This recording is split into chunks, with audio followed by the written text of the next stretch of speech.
तो सहयोग कर सकता हूँ। हाँ।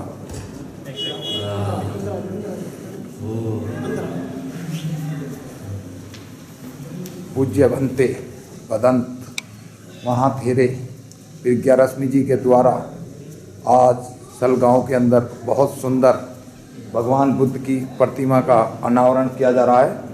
तो हमारे लिए बहुत गर्व की बात है कि महाथेरे जो ये बुद्ध विहार है जिसे आप देख रहे हैं, पूज्य भंते जी यहाँ पधार चुके हैं। अब आएगा। भगवतो अरहतो सम्मा सम्बुद्धस्स वाहंस निब्बन साधिन्तं गिरिमेखलं उदित घोर ससेनिं मारिं दानादि Dhamma-vedana jidva munindo tanga tejasa bhavatu tejayamangalani Maratirikhamabhidyanti sabiratim Goram panalivakam makham mathangayakham Khanti sudanti vidanajitti vamunindo Tanga tejasa bhavatu tejayamangalani Naligaranga jivaranga trimati bhutanda bhikshakimasniva sudarunintam Metam seka vidanajitti vamunindo Tanga tejasa Bhavatu tejayamangalani Okate khage mate hate Sudarunintam Dhavanti yojan patyan muni bhariratan Idivi sankate manojiti vamunindo Tanga tejasa bhavatu tejayamangalani Katwan katmudya Ivikapinya cincaya dasvatanam Janikaya matye santena soma vidana jitva munindo Tanga tejasa bhavatu tejayamangalani Bhav satyan bihai mat satya ke baad ke tum bada bhiru Andabhutam panyapi deep jalito jitva munindo Tanga tejasa bhavatu tejayamangalani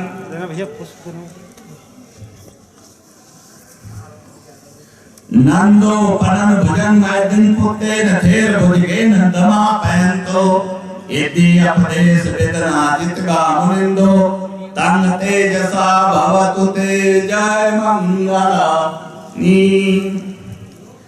Dugga disbhujigena sudhatan dramam visuddhi baka vidanam Yarak dena vedana jitva munindo Tanga tejasa bhavatu tejayamangalani Etapi pujayamangalam Athagathaayo bhajiko dindine sarte Matandi hita nekchupadvan mukham Sukam sapanyonaro Echitam patitam punyam Kepimeva samejyatu Sape prantachita sankappa Chando panarasu Sapityo vivijantu sablogo vinasatmate Bhavantantarayo sukhi digayako bhav Abhivadan sila sinityam buddha Pachano chattaro dhamma bhaddhan Ay banno sukam balan तीन बार सभी लोग बोलो साधु साधु साधु साधु साधु अभी तो लगा लो। श्रद्धे कमल जी ने अपनी टीम के साथ मिलकर के इस विहार का जो निर्माण किया है, जिसका नाम नागवंशीय आदर्श बुद्ध विहार के नाम से यह रखा गया है। ऐसे पावन अवसर पर काफी बड़ी संख्या में दूर दराज से लोग यहाँ उपस्थित हुए हैं। ऐसे अवसर पर पूज्य भक्ते धम्मवीरियो जी ने पाली गाथाओं के माध्यम से आप सभी लोगों का मार्गदर्शन किया। सबसे पहले आप सभी लोगों को 3 शरण पंचशील प्रदान किए गए, जिसका उच्चारण पाली भाषा में किया गया, जिसमें कहा गया नमो तस्स भगवतो अरहतो सम्मा सम्बुद्धस्स, कि मैं नमन करता हूं उन तथागत बुद्ध को। बुद्ध किसी व्यक्ति का नाम नहीं होता, बुद्ध कहते हैं श्रेष्ठ ज्ञान, ऐसा ज्ञान जो बहुजन हिताय हो, बहुजन सुखाय हो, सर्वदेशी हो, सर्वकालिक हो, जो आज में भी कल्याणकारी हो, मध्य में भी कल्याणकारी हो और अंत में भी कल्याणकारी हो, ऐसे उत्तम ज्ञान को बोधि कहते हैं। महाराजा शुद्धोधन के राजकुमार सिद्धार्थ गौतम ने बड़ा ही कठिन परिश्रम करके ऐसे ही उत्तम ज्ञान को प्राप्त किया। जब उन्हें ऐसे उत्तम ज्ञान की प्राप्ति हुई तो उनके मुख से निकला, क्या निकला? बुद्धं शरणं गच्छामि, कि मैं उत्तम ज्ञान की शरण जाता हूँ, किसी व्यक्ति की शरण में नहीं। साथ ही कहा धम्मं शरणं गच्छामि, धम्म कहते हैं तो मुक्ति का मार्ग, जिस मार्ग पर चल करके नाना प्रकार के दुखों से छुटकारा मिलता है, मैं ऐसे मार्ग की शरण जाता हूँ। तो कहा धम्मं शरणं गच्छामि, फिर कहा संघं शरणं गच्छामि, कि मैं उस संघ की तरफ जाता हूँ जो श्रेष्ठ ज्ञान से युक्त है, जो धम्म का आचरण करता है, ऐसे पवित्र श्रावक संघ की शरण जाता हूँ। ये 3 शरण ही मेरी सर्वोत्तम शरण है और कोई चौथी शरण नहीं है। साथ ही भक्ति जी ने कहा पाणा की पाता भैरमणि शिक्षा पतन समाधिया, संसार में प्राण सबको प्रिय होते हैं, दुख सबको बुरा लगता है, मृत्यु से सब घबराते हैं। इस संसार में जो पैदा हुआ है वो जीवित रहना चाहता है, इसलिए आप लोगों ने कहा कि मैं अकारण किसी की हत्या नहीं करता, ये प्रण करता हूँ। साथ ही कहा अतिन्ना दाना भैरमणि शिक्षा पतन समाधिया में, संपत्ति सबको प्रिय होती है और ये कर दिया क्या ये होने का मतलब ये अकारण नहीं, क्योंकि संपत्ति के बगैर संसार में कुछ होता भी तो नहीं। हर कदम पर संपत्ति की जरूरत होती है, इसलिए मैं किसी की मेहनत से उपार्जित संपत्ति का अनैतिक रूप से हरण नहीं करूंगा, अर्थात मैं चोरी नहीं करूंगा। तीसरी बात कहा कामेषु मिच्छाचारा भैरमणि शिक्षा पतन समाधियामि, मैं व्यभिचार नहीं करूंगा, एक पत्नी व्रत पालन करूंगा, एक पति व्रत पालन करूंगी, ऐसा आप लोगों ने बोला। क्योंकि भगवान बुद्ध ने कहा था कि कोई व्यक्ति इस मिथ्या कामाचार से मुक्त जब ही हो सकता है कि जब वो अपने जीवन में यह पालन करे कि जो अपने से बड़ी है मैं उनके साथ ऐसे व्यवहार करूंगा जैसे मैं अपनी मां के साथ व्यवहार करता हूँ। दूसरा, जो अपने बराबर की है मैं उनके साथ ऐसा व्यवहार करूंगा जैसे मैं अपनी बहन के साथ व्यवहार करता हूँ। तीसरा, कि जो अपने से छोटी है मैं उनके साथ ऐसे व्यवहार करूंगा जैसे मैं अपनी बेटी के साथ व्यवहार करता हूँ। शारीरिक संबंध केवल अपने जीवन साथी के साथ, बाकी सबको माँ बहन और बेटी के समान समझूंगा।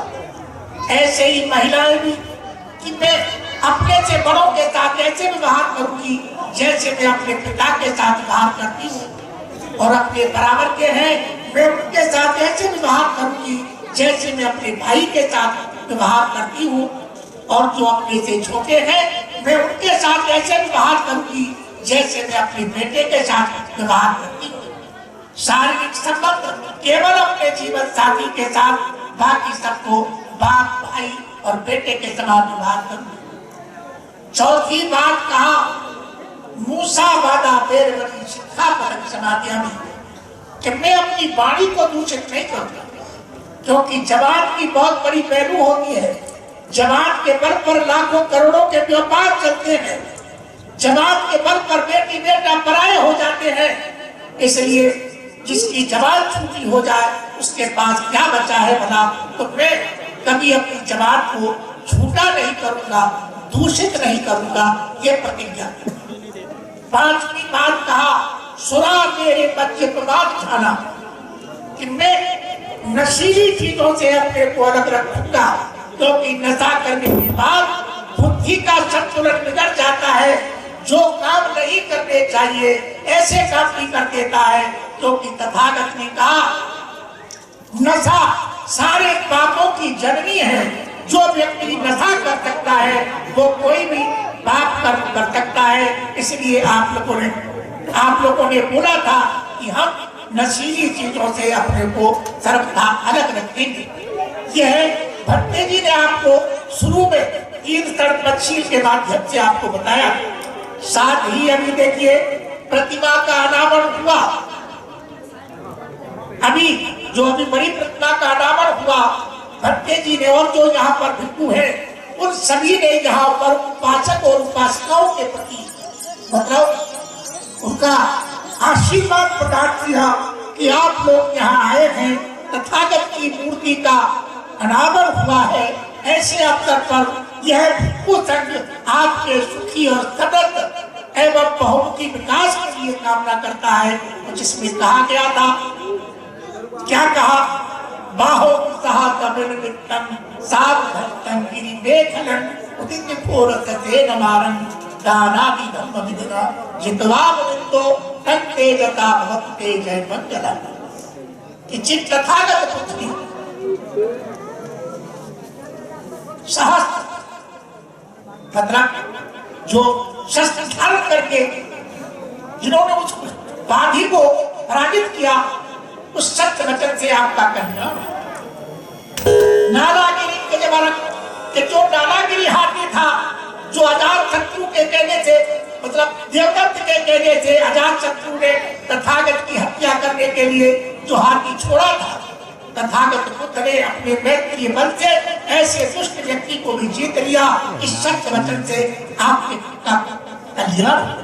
साथ ही का उखति खद्दवति हत्त सुधार वंतन धावती योजनपति उलिमाल वंतन इधीवतन खतमनो जितवाब तो एक अंगुलीमाल डाकू तथागत के पीछे योजना तक दौड़ा, और वो जब थक गया तो कहता है तथागत मैं तो थक गया हूँ, अब आप भी रुक जाओ। तो बुद्ध कहते हैं अपनी बात, मैं तो बहुत दिन पहले रुक गया था, अब तू अत्याचार करने से कम रुकेगा। तथागत बुद्ध ने ऐसे दुष्ट व्यक्ति को भी अपने मैत्रीय बल से एक संत पुरुष बना दिया, एक महापुरुष बना दिया। इस सत्य वचन से आप सबका कल्याण। भगवान बुद्ध के यश को धूमिल करने के लिए निकुंठों ने षड्यंत्र तैयार किया। एक चिंचा नाम की लड़की को बरगला करके पैसे का लालच दे करके उससे कहा कि तू बुद्ध को बदनाम कर दे। उसने ऐसा ही किया, अपने पेट में एक लकड़ी का टोकरा बांध लिया और भरी सभा में बुद्ध को जाकर कहती है, हे श्रवण, तुम यहाँ पर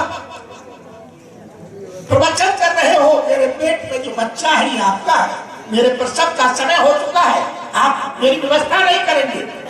बुद्ध मुस्कुराते हैं और कहते हैं, चिंचा ये तो तू जानती है या मैं जानता हूँ। जब बुद्ध ने ऐसा कहा तो चिंचा नाम की लड़की हंसने लगी, और जब हंसने लगी तो जो लकड़ी का टोकरा बांध रखा था पेट पर वो निकल गया नीचे, क्योंकि पेट खाली हुआ हंसने से, टोकरा नीचे निकल गया। तो लोग मारने को दौड़े और ये कहा, और ये बुद्ध को बदनाम करना चाहती है, तो बुद्ध कहते हैं मत मारो इस बेचारी को, क्यों तो ये तो खुद ही मर चुकी है। भगवान बुद्ध की हत्या करने के लिए किराए के बदमाशों को भेजा, लेकिन बुद्ध ने उनको भी धर्म मार्ग पर आरूढ़ कर दिया, उनको भी भिक्षु बना दिया। तो तथागत जो भी उनके संपर्क में जाता था उसे धर्म का संदेश दे करके उसे धर्म मार्ग पर आरूढ़ कर दिया करते थे। आज भट्टे जी ने यहाँ पर जो पानी में संदेश आप लोगों को दिया, ये बहुत ही कल्याणकारी है।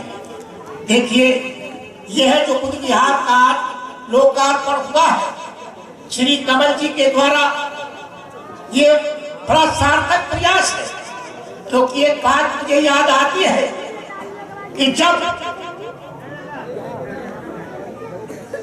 सुदर्शन को जब ये देखने को मिला था कि एक रिश्तेदार के यहाँ गए थे वो, और उन्होंने देखा कि वहां बड़ा उत्सव हो रहा था, तो उसके मन में भी ये बात आई कि आज मैं भी तथागत को अपने घर पर, अपने गांव में, अपनी बस्ती में आमंत्रित करूं और उनका ये ओजस्वी कल्याणकारी बात मेरे समाज के लोगों को भी सुनने को मिले। तो उसने ऐसा ही किया, बुद्ध को आमंत्रण किया, और बुद्ध का आमंत्रण स्वीकार करने के बाद सुदर्शन ने अपने गांव में जाकर के बुद्ध विहार की स्थापना का निर्णय लिया, और वो बुद्ध विहार जैन राजकुमार का जो बाग था उसको खरीदा, और उसने जैन राजकुमार के बाग में जैतवन विहार बनाया, जहां पर 78 करोड़ की मुद्रा बिछा करके उस जगह को खरीदा। इतनी ही कीमत और लगा करके उसमें एक भव्य बुद्ध विहार बनाया, जिसमें हजारों भिक्षु और भिक्षुणियां वहां हर समय विहार करते थे। और वो चेतवन जो आज संसार के बहुत देशों में चेतवन का विहार, चेतवन बड़ी श्रद्धा और सम्मान के साथ लिया जाता है, ऐसा ही कमल जी ने यह जो विहार निर्माण किया है, मैं मानता हूँ ये सरकमा गासी जो है, यह उनके लिए प्रेरणा देता रहेगा। जब भी कोई भिक्षु यहाँ उपस्थित होगा, जब भी कोई भिक्षु यहाँ पर रहेगा, वर्षावास करेगा, तो सरकमा वासियों के लिए वो धर्म मार्ग प्रदान करता रहेगा। क्योंकि बुद्ध विहार जब ही सार्थक होता है कि जब वहां कोई भिक्षु रहे, लेकिन यदि भिक्षु नहीं रहेगा तो वो केवल बिल्डिंग होगी, और बिल्डिंग होगी तो बिल्डिंग किसी को कल्याणकारी नहीं हो सकती। तो मैं तो यही कहूंगा कि बुद्ध विहार बनाना बड़ी बात नहीं है, बड़ी बात है कि हम भिक्षु ऐसा तैयार करें कि जो समाज के लिए प्रेरणा का कारण बने। बाबा साहब डॉक्टर अम्बेडकर जब बर्मा से लौट रहे थे, तो पत्रकारों को उनसे भेंट करने का अवसर मिला, तो बाबा साहब अम्बेडकर ने से पत्रकारों ने पूछा कि आप बौद्ध धर्म की दीक्षा लेना चाहते हैं, लेकिन आज तो बौद्ध भिक्षु ऐसे हैं कि बिहारों में पड़े हैं। तो बाबा साहब डॉक्टर अम्बेडकर ने कहा था कि मुझे आज ऐसे भिक्षु की आवश्यकता है जो फील्ड में जाकर के लोगों का मार्गदर्शन करें। ऐसे भिक्षुओं की आवश्यकता नहीं है जो मठों में पड़े हैं, जो बिहारों में पड़े हैं, वो फील्ड में जाकर के लोगों को समझाने की काम करें। दूसरा, उन्होंने एक बात और कही थी कि मुझे ऐसे पूरे ठेले भिक्षुओं की जरूरत नहीं है जो घर से रिटायर हो गए हैं, जो घर से उपेक्षित हो गए हैं, जो घर से दुदकार किए गए हैं, वो भिक्षु बन जाएंगे तो वो केवल समाज पर बोझ बनेंगे, वो समाज को गलत संदेश देंगे। इसलिए समाज का उत्थान नहीं होगा, बल्कि वो समाज में और विकृतियां पैदा करेंगे। ऐसा भिक्षु हो जो युवा हो। चंद्रशेखर बहुत ही गाथा में बोला करते हैं कि जो व्यक्ति युवा अवस्था में बुद्ध शासन में दीक्षित होता है तो वो बादलों से चंद्रमा की तरह प्रकाश होता है। तो ऐसे युवा भिक्षुओं की जरूरत है अब, जो समाज में जाकर के समाज के लोगों का मार्गदर्शन करे, और पढ़े लिखे भी होने चाहिए, ऐसे नहीं है उठा के जो बाबा साहब अम्बेडकर कहते थे कि आज ऐसे भिक्षुओं की आवश्यकता है जो सामने वाले के प्रश्न का उत्तर देने में सक्षम हो, और यदि वो सामने वाले का प्रश्न का उत्तर देने में सक्षम नहीं हुआ तो धर्म की पराजय होगी। इसलिए आज ऐसे भिक्षु की आवश्यकता है जो सामने वाले के प्रश्न का उत्तर देने में सक्षम हो।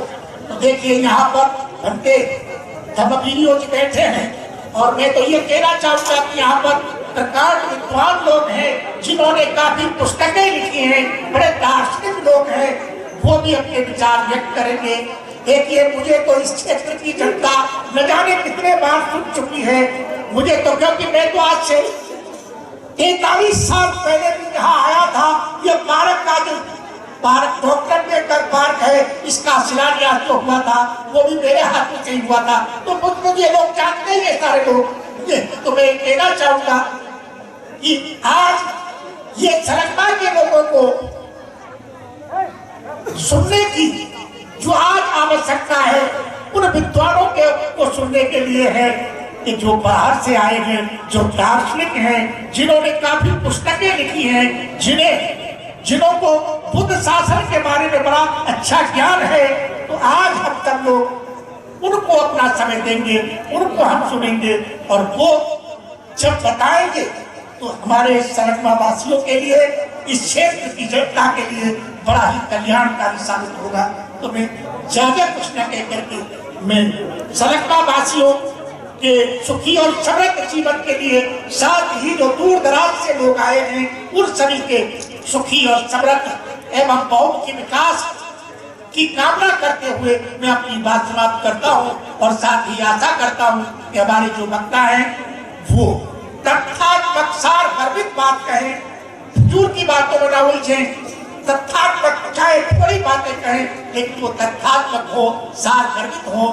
इन्हीं शब्दों के साथ मैं अपनी बात समाप्त करता हूँ। धन्यवाद। आप सबका मंगल हो, सुखी रहो।